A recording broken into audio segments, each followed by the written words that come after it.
Hello, hello, bonjour l'Afrique, bonjour le monde et bienvenue à cette autre édition consacrée aux minutes de Dédi. Et donc, si vous êtes actuellement connecté, si vous êtes online, sachez-le, vous êtes effectivement sur ma page Facebook. Ce n'est pas, vous vous êtes pas trompé, c'est ma page Facebook qui a donc pour nom Foot Dédi. Et donc, comme je le dis très souvent, tout ce que je vous demande, 3 petits efforts à faire, à fournir. S'abonner, liker et surtout partager toutes les informations que j'échange avec vous. Et donc, dans le cadre de cette autre sortie, en ce qui concerne les minutes de Dédi, je voudrais que nous nous intéressions une fois de plus encore à ce pays, ce magnifique pays situé effectivement pas très loin du golfe de Guinée, qui a une position géographiquement plus rapprochée du Tchad, mais également du côté de l'Algérie. C'est un pays qui partage également les frontières sahéliennes parce que ce pays appartient au Sahel. C'est un pays également qui est dans une communauté sous-régionale, à savoir la CEDEAO. Entendez donc par là la communauté des États de l'Afrique de l'Ouest. Par ailleurs, ce pays, autant pour moi, ce magnifique pays qu'est le Niger, est membre de cette communauté, mais également membre de notre groupe à caractère de lutte contre le terrorisme ou encore les djihadistes qui ont donc pignon sur rue du côté du Sahel. Il s'agit bien sûr du G5 Sahel. Vous comprenez donc que c'est un pays qui vaut quand même beaucoup d'attention, surtout en ces derniers jours où il y a eu un coup d'État perpétré justement la semaine dernière, plus précisément le 26 juillet, voilà, où justement l'ancien président Mohamed Bazoum est donc tombé à la suite je vais pas dire en guet-apens, mais à la suite d'une prise des affaires par les militaires. Et l'on pourra donc finalement dire et de 4 pour des coups d'État orchestrés par des militaires. Mais des militaires justement qui ont le soutien des différentes populations, des différents peuples de ces pays respectifs. Je vais faire un petit feedback. On va faire un petit tour en arrière pour se rappeler du Mali, où c'est le peuple qui soutenait bec et ongle les militaires qui dénonçaient effectivement l'impérialisme, ces militaires qui ont passé le temps à dénoncer les ingérences des Occidentaux. Et donc finalement, l'ancien président a été déchu de ses fonctions par ces militaires avec, je précise, le soutien du peuple. Parce que désormais, les peuples africains se veulent être souverains et que cette souveraineté soit respectée dans les 4 coins du monde, même comme ces choses encore difficiles. Mais ça fait son petit bout de chemin. Par la suite, il y a eu la République de Guinée, pour parler de Guinée-Conakry, parce que c'est plus connu sous ce nom. Là-bas aussi, il y a eu un coup d'État. Et ce sont toujours des militaires qui sont aux affaires. Au Burkina Faso, il y a eu coup d'État. Et à l'heure actuelle, c'est l'un des plus jeunes chefs d'État au monde. La trentaine sonnée, il est chef d'État, mais également, c'est un capitaine, je vous assure, avec des étoiles qui dépassent son capitanat au niveau de l'armée.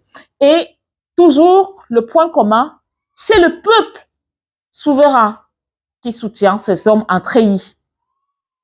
Et au Niger, comme je le disais, ça fait 4 déjà dans la sous-région ouest-africaine que les militaires décident de changer la donne, que les militaires prennent le pouvoir et finalement n'utilisent pas les armes pour tuer, mais utilisent effectivement leur tenue de militaire, leur treillis et bien évidemment des armes pour intimider et pour avoir raison, pour avoir gain de cause avec le soutien justement de la population.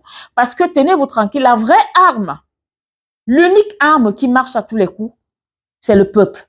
Quand le peuple se met ensemble, je vous assure, ça fait mal. Ça fait plus mal qu'une balle que vous prenez soit en pleine tête ou en plein cœur. Parce que la balle, elle vous achève directement. Vous n'avez pas le temps de vivre cette douleur. Mais quand le peuple vous chasse, quand le peuple hurle, quand le peuple brandit des pancartes pour vous dire « dégagez, on en a marre de vous », ça fait très mal. Et c'est ce qui se passe actuellement du côté du Niger. Donc, depuis le 26 juillet, Mohamed Bazoum n'est plus président de la République de ce côté-là. Même comme ses alliés, notamment l'Occident et surtout la France, persistent et signent que c'est lui le seul président légitime, démocratiquement élu. Mais le peuple n'en veut pas. Le peuple n'en veut pas. Pourquoi? Parce que durant les années qu'il a passées du côté du palais, à la tête de la présidence, il n'y a pas eu de changement. Si oui, des changements positifs, mais bénéfiques à ses alliés, à son allié principal, qui n'est autre que la France. Alors, il y a, je ne vais pas rentrer dans les, j'ai envie de dire, dans les secrets de Dieu, mais sachez que il a fait la sourde oreille parce que justement, soit il était omnubilé, soit manipulé par Emmanuel Macron, et il n'écoutait plus sa garde, il n'écoutait plus ses conseillers du côté du pays. Finalement, et tenez-vous tranquille, c'est un petit scoop. Le tombeur de Mohamed Bazoum, qui n'est autre que le général Tiani, l'avait prévenu de ce que s'il ne respecte pas, ou alors s'il ne corrobore pas justement aux esprits, ou encore s'il ne corrobore pas aux idées, s'il ne corrobore pas avec bien évidemment le peuple, parce que c'est ce que le peuple veut, parce que le général Tiani lui portait de bouche à bouche ce que le peuple veut, les doléances du peuple, les demandes du peuple. Mais lui, il tergiversait parce qu'il a plus fait confiance à Emmanuel Macron. Et finalement, la chose qui a été promise a été faite. Et c'était le 26 juillet dernier. Et depuis lors, il est justement du côté de la présidence, très bien gardé, il n'est pas torturé. Et il parvient même à communiquer avec ses alliés. C'est pour dire que, en fait, l'armée ou le peuple ne lui voulait pas du mal, mais vous demandez juste à ce qu'il cède la place à des patriotes souverains qui vont cette fois-là combattre, défendre les intérêts du Niger, chose que lui ne faisait pas.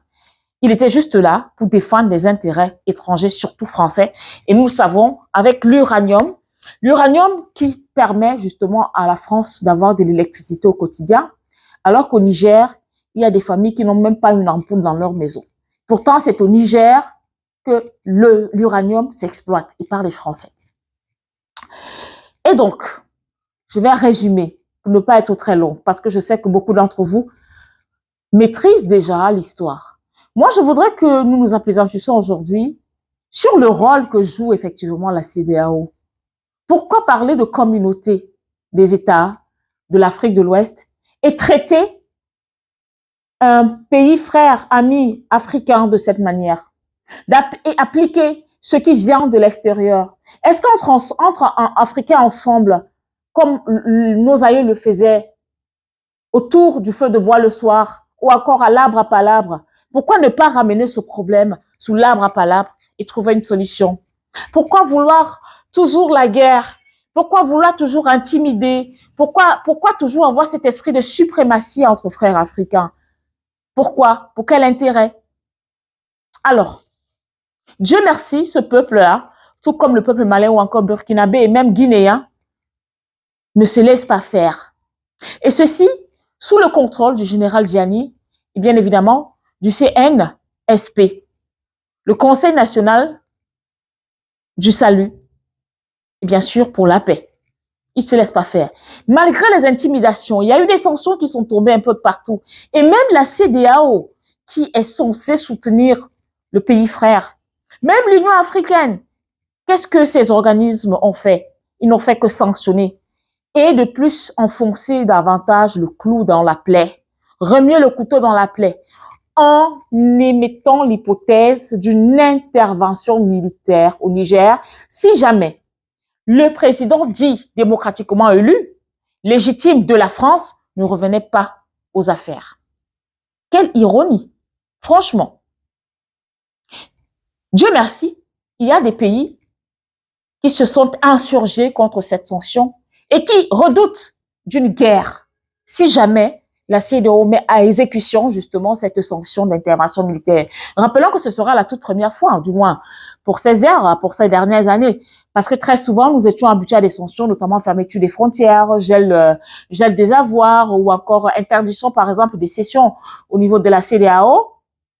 Parfois des sanctions renouvelables, parfois des sanctions levées, comme ça a été le cas du Mali, le MOA, sur les sanctions économiques, qui a récemment levé ces différentes sanctions.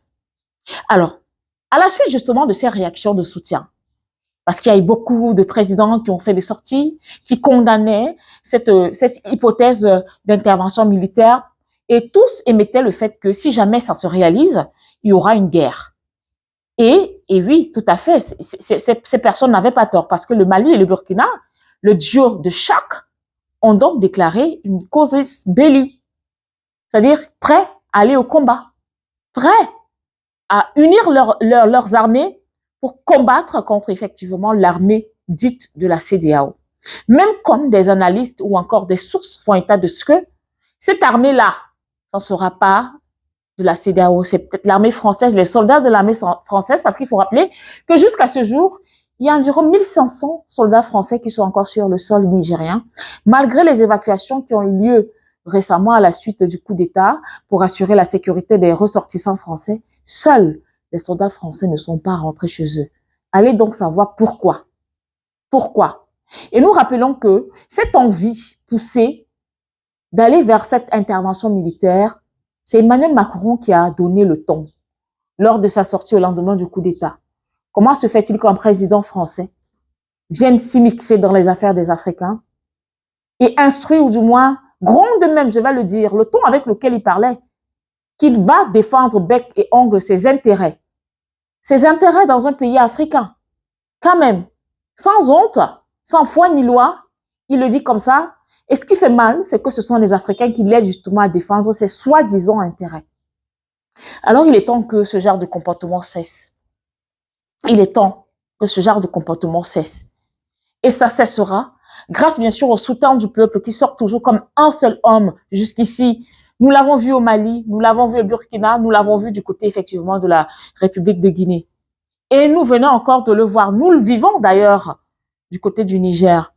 Il y a des manifestations qui se passent pratiquement, j'ai envie de dire, tous les 2 jours, du côté de la place de la Concertation en plein cœur de Niamey pour revendiquer la souveraineté du peuple nigérien.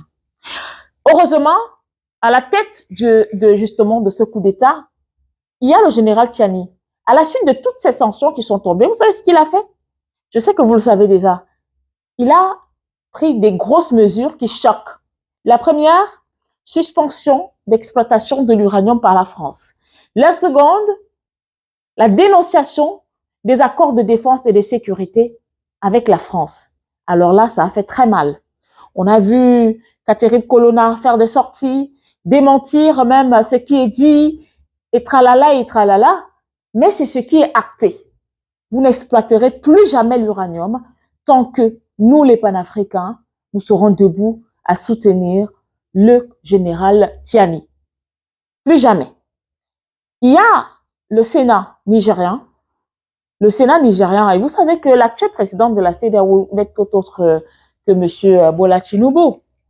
Pour ceux qui ne le savent pas, si nous rentrons dans ces tiroirs, c'est un ancien narcotrafiquant.